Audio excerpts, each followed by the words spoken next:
This is amazing. People forget this. After 9/11, on 9/11, you had congressmen, Democrat and Republican, uniting on the steps of the Capitol, singing about God. Click on the top right, start your free trial as a beltoftruth.tv subscriber. All access. Enjoy the whole series. Back to the clips. Did you know that? Can you imagine that? Like, whoa, that happened. Yeah, and that will happen again.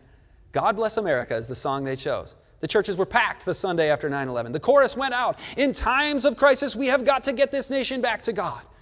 Well, 9/11 was a cakewalk compared to what's coming.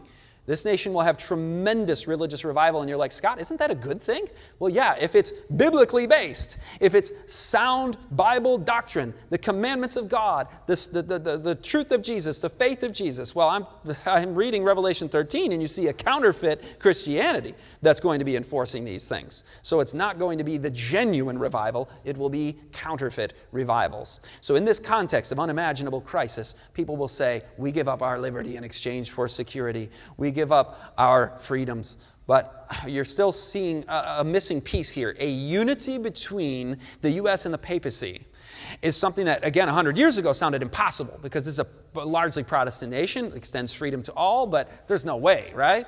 Well, that changed in 2015. Do you remember this big event? The idea of a union between Protestant America and the Catholic papacy is no longer a figment of speculative imagination. It's no longer something that people would just dream up. It's always been a certainty from Bible prophecy, but now we see it in the present time. This was unprecedented, what happened.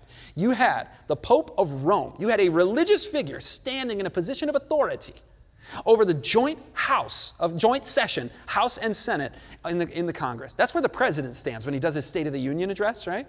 To have a foreign governmental leader, a religious authority in a position of authority over the United States, the representatives representing the people of this nation, and devoted congressmen weeping with joy at this monumental, momentous moment, gathering some water from his lectern that the Pope had drank, and it's going to have special power to us. And this was something you didn't expect to see.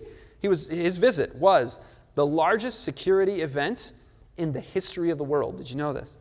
ABC News reported, he has been treated unlike any other international leader. That's putting it mildly. Yes, he was treated like not treated like any other international leader. They literally rolled out the red carpet for him. I mean that, like literally the red carpet out on the runway. The president went out to meet the Pope on the runway. That's not normal. Listen to how the mainstream media referred to the Pope. This really got my attention at the time, years ago. In 2015. The first stop on the multi-city tour is Tuesday in the nation's capital, where President Obama will meet His Holiness when he lands at Joint Base Andrews. The media didn't say the Pope, who is referred to by Catholics as His Holiness. It's the media. That's who he is. I mean, that's not how they talk about other religious figures or about Christianity or religion or morality or Bible-believing Christians. Exception given to the Pope. His Holiness is the name referred to by the media. Now, given all of that, everything we just saw here about what's coming in the last days, the precedent-setting phase we're seeing now, Babylon, the harlot of Babylon, we know the mark of the beast is coming, we know what the seal of God is, we can be receiving that now, by the way. We don't wait till that crisis. Right now, we receive the seal of God. But given all that just stressful stuff, many people are like, about that. It's not stressful when you understand Jesus has the destiny of His people in His hands. But I do want to give you just the kind of the breather moment, because we've been going a mile a minute here. And we can just go back, stand alone on the Word of God, the Bible, and know from God's Word that when we believe in the truth and we are walking with Jesus Christ in relationship with Him, when we are walking in every ray of light that He is shedding upon our path, and that we are receiving the seal of God, preparing for that great day, and firmly ensconced in, let's turn there to Revelation 12, in the remnant church of Bible prophecy.